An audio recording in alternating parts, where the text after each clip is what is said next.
1984ರಲ್ಲಿ ಕರ್ನಾಟಕದ ಒಂದು ಚಿಕ್ಕ ಹಳ್ಳಿಯಲ್ಲಿ ನಡೆದ ಘಟನೆ ಇದಾಗಿದೆ. ಊರಿನ ತುಂಬೆಲ್ಲ ಬಹಳ ದಿನಗಳಿಂದ ಭಯದ ವಾತಾವರಣ ಹರಡಿತ್ತು. ಪ್ರತಿದಿನ ರಾತ್ರಿ ಊರಿನ ಒಬ್ಬ ಗಂಡಸು ಕಾಣೆಯಾಗುತ್ತಿದ್ದನು. ಇದನ್ನು ತಿಳಿದು ವೆಂಕಟೇಶ್ ಎಂಬ ರಿಪೋರ್ಟರ್ ಊರಿಗೆ ಬರುತ್ತಾನೆ. ಸಂಜೆ 6 ಗಂಟೆಯಷ್ಟೇ ಆಗಿರುತ್ತದೆ. ಊರಿನ ಜನರು ಗಡಿಬಿಡಿಯಿಂದ ಅಂಗಡಿಯನ್ನು ಮುಚ್ಚಿ ಮನೆಗೆ ಓಡುತ್ತಿದ್ದರು. ವೆಂಕಟೇಶ್ ನೋಡ್ತಾನೆ, ಎಲ್ಲ ಮನೆಯ ಎದುರುಗಡೆ ನಾಳೆ ಬಾ ಅಂತ ಬರೆದಿತ್ತು.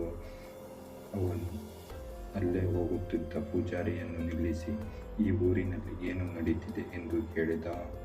ಆಗ ಆ ಪೂಜಾರಿಯು, ಈ ಊರಿನಲ್ಲಿ ಕೆಂಪು ಬಣ್ಣದ ಸೀರೆಯನ್ನು ತೊಟ್ಟ ಮೋಹಿನಿ ತಿರುಗುತ್ತಿದ್ದಾರೆ.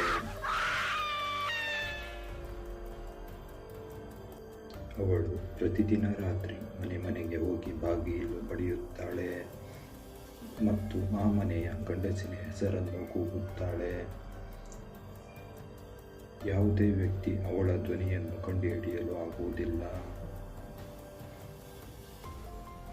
ಮತ್ತು ಬಾಗಿಲನ್ನು ತೆಗೆಯುತ್ತಾನೆ.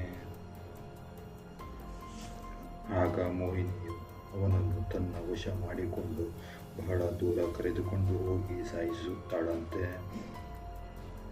ಅದಕ್ಕಾಗಿ ಹಳ್ಳಿಯ ಜನರು ಮೋಹಿನಿಯಿಂದ ಬಚಾವಾಗಲು ಮನೆಯ ಎದುರುಗಡೆ ನಾಳೆ ಬಾ ಎಂದು ಬರೆಯುತ್ತಿದ್ದಾರೆ. ಇದನ್ನು ಓದಿ ಮೋಹಿನಿಯು ಇವತ್ತಲ್ಲ ನಾಳೆ ಬರಲು ಎಂದು ಮಾಡುತ್ತಿದ್ದಾರೆ.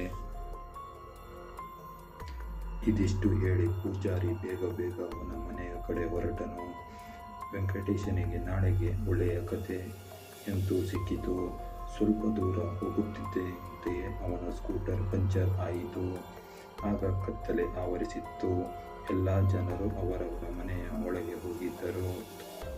ತಕ್ಷಣ ವೆಂಕಟೇಶನಿಗೆ ಅವನ ಅಕ್ಕಪಕ್ಕದಲ್ಲಿ ಯಾರೋ ಇದ್ದಾರೆ ಅಂತ ಅನಿಸಿತು. ಅವನು ಸ್ಕೂಟರನ್ನು ತಳ್ಳಿಕೊಂಡು ಜೋರಾಗಿ ನಡೆಯುತ್ತಾನೆ. ದೂರದಲ್ಲಿ ಯಾರೋ ಒಬ್ಬರು ತುಂಬ ಮೃದು ಧ್ವನಿಯಿಂದ ಅವನ ಹೆಸರು ಕರೆದಂತಾಯಿತು, ವೆಂಕಟೇಶ್. ಅವನು ಸ್ಕೂಟರ್ನ ಗಾಜಿನ ಬಳಿ ನೋಡಿದಾಗ ತಕ್ಷಣ ಸ್ಕೂಟರನ್ನು ಅಲ್ಲೇ ಬಿಟ್ಟು ವೇಗವಾಗಿ ಓಡಿದನು.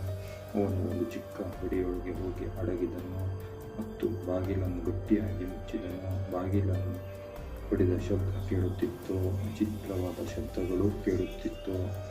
ಅವನು ತುಂಬ ಹೆದರಿ ಹೋಗಿದ್ದನು.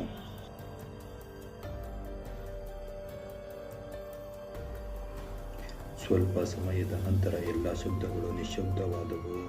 ತುಂಬ ಧೈರ್ಯ ಮಾಡಿ ಬಾಗಿಲನ್ನು ತೆಗೆದನು, ಆದರೆ ಅಲ್ಲಿ ಯಾರೂ ಇರಲಿಲ್ಲ. ತಕ್ಷಣ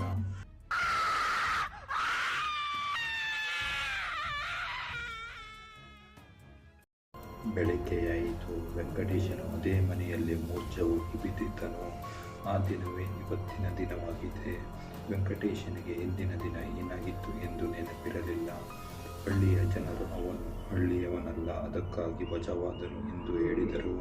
ತುಂಬ ದಿನಗಳವರೆಗೂ ಆ ಮೋಹಿನಿಯ ಯಾವುದೇ ಸುದ್ದಿಗಳು ಕೇಳಲು ಸಿಗಲಿಲ್ಲ. ಅವತ್ತಿಂದ ಅಲ್ಲಿಯ ಜನರು ಮನೆಯ ಎದುರಿಗೆ ನಾಳೆ ಬಾ ಎಂದು ಬರೆಯುತ್ತಿದ್ದಾರೆ. ಈ ವಿಡಿಯೋ ನಿಮಗೆ ಇಷ್ಟವಾದರೆ ತ್ರಿನೇತ್ರ ಯೂಟ್ಯೂಬ್ ಚಾನಲನ್ನು ಸಬ್ಸ್ಕ್ರೈಬ್ ಮಾಡಿ.